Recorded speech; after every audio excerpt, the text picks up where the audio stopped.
ഓം ഹരി ഓം. ഓം ക്ലീം കൃഷ്ണായ നമഃ. സഹോദരങ്ങളെ നമസ്തേ. എൻ്റെ ഈ ചാനലിലൂടെ ഞാൻ നൽകിയതെല്ലാം നിങ്ങൾക്ക് ഇഷ്ടപ്പെടുന്നുണ്ടെന്ന് വിചാരിക്കുന്നു.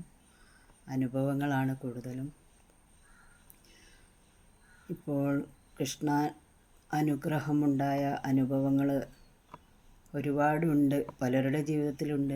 പല ക്ഷേത്രങ്ങളിൽ നിന്നും ഭക്തിയോടെ ജീവിക്കുന്ന പലർക്കും പലതരത്തിലുള്ള നല്ല അനുഭവങ്ങൾ ദൈവങ്ങൾ തരാറുണ്ട്. എനിക്കങ്ങനെ പല ജീവിതത്തിലെ കുറേ വിഷമഘട്ടങ്ങൾ ഉണ്ടായിരുന്നു. അതിൽ നിന്നെല്ലാം ഭഗവാൻ ഒരു ആശ്രയമായി എനിക്ക് കുറേ അനുഭവങ്ങൾ ദേവീക്ഷേത്രത്തിൽ നിന്നും ഗുരുവായൂരിൽ നിന്നും ഒക്കെ പത്മനാഭസ്വാമി ക്ഷേത്രത്തിൽ നിന്നുമൊക്കെ ഉണ്ടായിട്ടുണ്ട്. അതൊക്കെ എൻ്റെ പ്രിയപ്പെട്ടവരുമായിട്ട് അത് പങ്കുവെക്കുന്നതിൽ എനിക്ക് അതിയായ സന്തോഷമുണ്ട്. നിങ്ങൾക്കെല്ലാവർക്കും അത് ഇഷ്ടപ്പെടുമെന്ന് തോന്നുന്നു. ആർക്കെങ്കിലും ഇതേപോലത്തെ അനുഭവങ്ങൾ ജീവിതത്തിൽ ഉണ്ടായിട്ടുണ്ടെങ്കിൽ അത് എന്നോട് ഷെയർ ചെയ്യാനും അത് എനിക്കിതിലൂടെ പറയാൻ കഴിയാനും അവസരമുണ്ടാകട്ടെ. അങ്ങനെയുള്ളവർ എൻ്റെ വാട്സപ്പ് നമ്പറുമായിട്ട് ബന്ധപ്പെടേണ്ടതാണ്. ഞാനിപ്പോൾ പറയാൻ പോകുന്നത് 30 വർഷങ്ങൾക്ക് മുമ്പ് എനിക്കുണ്ടായൊരനുഭവമാണ്. ആദ്യമായിട്ടൊന്ന് എൻ്റെ ഓർമ്മയിൽ നല്ലൊരു അനുഭവം അതാണ്. വേറെ ഉണ്ടാവും, ചെറിയ ചെറിയ അനുഭവങ്ങൾ ഉണ്ടാവുമെങ്കിലും മനസ്സിന് തട്ടിയ ഒരു അനുഭവം അതാണ്. അന്ന് എനിക്ക് 2 കുട്ടികളാണ്. മൂത്ത കുട്ടിക്ക് അന്ന് ഒരു 7 വയസ്സും ഉണ്ട്. ചെറിയ കുട്ടിക്ക് 1.5-2 വയസ്സ്.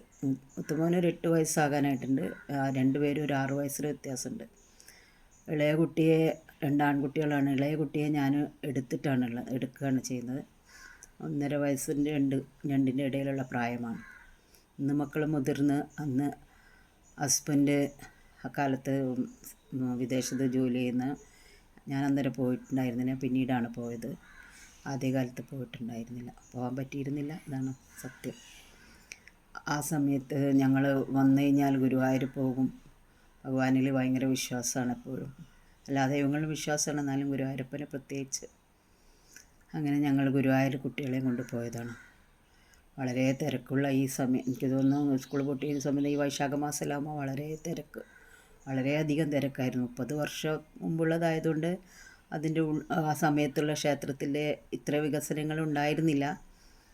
അപ്പോൾ ക്യൂ നിന്നിട്ട് ആ മുകളിൽ കൂടെ കയറുന്ന അങ്ങനെയുള്ള വികസനങ്ങൾ ഉണ്ടായിട്ടില്ല. നമ്മൾ താഴെ നിന്ന് തന്നെയാണ് ക്യൂ നിന്നിട്ട് നേരെ പോകുന്നത്. ഒരുപാട് ക്യൂ ഉണ്ടായിരുന്നു.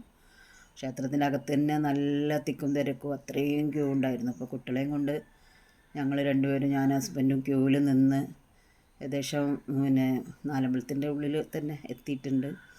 കുട്ടികൾക്ക് ഈ സമയമല്ലേ, ഈ ഏപ്രിൽ മെയ്യിലൊക്കെ നല്ല ചൂടുവാണല്ലോ. കുട്ടികൾ ഭയങ്കരമായിട്ട് ദാഹിക്കുന്നു. രണ്ടുപേരും ദാഹിക്കുന്നു എന്ന് പറയുന്നത്.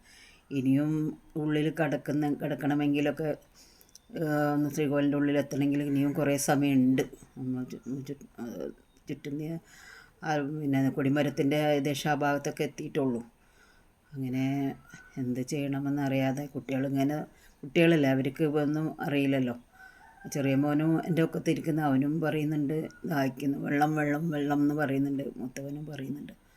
അപ്പോൾ ഞാൻ പറഞ്ഞു, ഇനിയും ഈ ക്യൂ തീർന്ന് ഭഗവാനെ കാണണമെങ്കിൽ ഇനി എത്രയോ സമയം എടുക്കും. അപ്പോഴത്തേക്ക് നിങ്ങളിവിടെ നിൽക്കുക, ഞാൻ പോയിട്ട് കുട്ടികൾക്ക് എവിടെന്നെങ്കിലും വെള്ളം കുറച്ച് വാങ്ങി കൊടുക്കട്ടെ എന്നാണ്. അപ്പോൾ അദ്ദേഹം പറഞ്ഞു, അതന്നെ, ഞാനും കൂടി വന്നാൽ ക്യൂ തെറ്റിപ്പോവുമല്ലോ.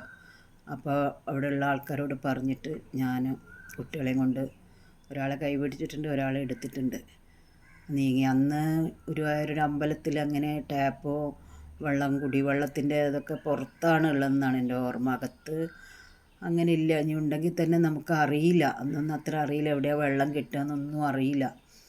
അപ്പം നേരെ ഇടത് സൈഡ് നമ്മളെ ദേവീൻ്റെ അങ്ങോട്ടേക്ക് പോകുന്ന അതെല്ലാം പുറത്തേക്ക് ഇറങ്ങിയിട്ടില്ല. ചുറ്റിയിട്ടൊന്ന് അങ്ങനെ പുറത്തെവിടെയെങ്കിലും നോക്കാം, പടിഞ്ഞാറ് ഭാഗത്ത് എവിടെയെങ്കിലും നോക്കാമെന്നുള്ള ആ ഒരു ചിന്തയായിട്ട് കുട്ടികളെയും കൊണ്ട് ഒന്ന് അങ്ങോട്ടേക്ക് പുറപ്പെട്ടിട്ടേ ഉള്ളൂ. അപ്പോഴാ ദേവീൻ്റെ അവിടെ നിന്ന് നമ്മൾ ലെഫ്റ്റ് പടിഞ്ഞാറിലേക്ക് പോകില്ലേ, ആനനെയൊക്കെ കെട്ടുന്ന ആ ഭാഗത്ത് എത്തിയപ്പോൾ ഒരു വൃദ്ധനായൊരു ഒരു മനുഷ്യൻ കുറച്ച് കാവിമുണ്ടാണ് ഉടുത്തത്, അവിടെ ഇരിപ്പുണ്ടായിരുന്നു ഒരു തൂണിനോട് ചേർന്ന്. അപ്പോൾ ഇതാ കുട്ടികൾക്ക് വെള്ളമാണോ, അതാ വെള്ളം ഇതാ കൊടുത്തോളൂ, കുട്ടികൾക്ക് കൊടുത്തോളൂ എന്ന് പറഞ്ഞിട്ട് ഒരു നമ്മൾ പറയില്ല ഒരു കിണ്ടി പോലത്തെ മുരുട പോലത്തെ ഒരു പാത്രത്തിൽ വെള്ളം തന്നു. അപ്പം തന്നെ വേറെ ഒന്നും ആലോചിച്ചില്ല, കുട്ടികളെ രണ്ടാൾക്കും കുടിച്ചു. രണ്ടാളും വേണ്ടുവോളം കുടിച്ചു, അവിടെ വെച്ച് തന്നെ കുടിച്ചു. ദാഹം തീരെ കുട്ടികൾ കുടിച്ചു. എന്നിട്ട് അല്പം വെള്ളം ബാക്കിയുണ്ട്. അപ്പോൾ അത് എന്നോട് പറഞ്ഞു, അത് മോളും നിങ്ങളും കുടിച്ചോളൂ എന്ന് പറഞ്ഞു. അങ്ങനെ ഞാനും കുടിച്ചു.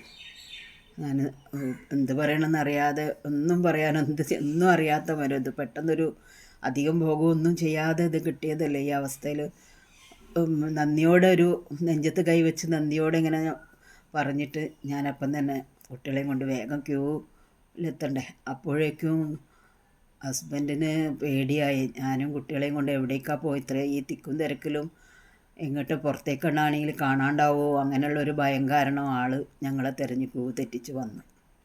അവിടെ അടുത്ത് നിൽക്കുന്നവരോട് പറഞ്ഞിട്ട് വന്നതായിരിക്കും. അങ്ങനെ ഒപ്പം തന്നെ വന്നപ്പോൾ വേഗം കണ്ടു, അവിടെ നിന്ന് തന്നെ ആയതുകൊണ്ട് ഞങ്ങളെ വേഗം കണ്ടപ്പോൾ ആശ്വാസമായി. അപ്പം ഞങ്ങൾ തിരിച്ചു വരികയാണല്ലോ.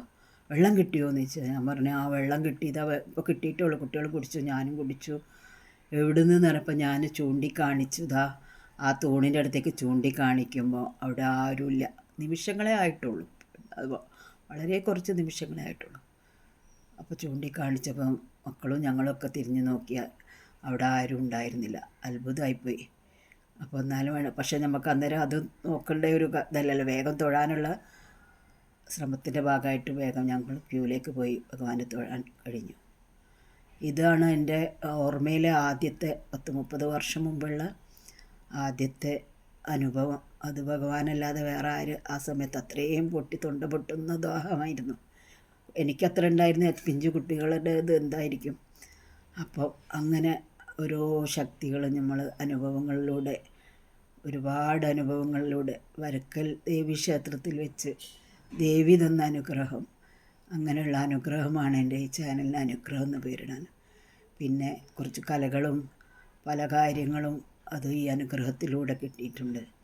അതുമല്ല ഞാൻ ഈ ചാനലിലൂടെ നിങ്ങളുമെല്ലാമായിട്ട് പങ്കുവെക്കണമെന്ന് എനിക്ക് അതിയായ ആഗ്രഹമുണ്ട്. എല്ലാവർക്കും നന്ദി.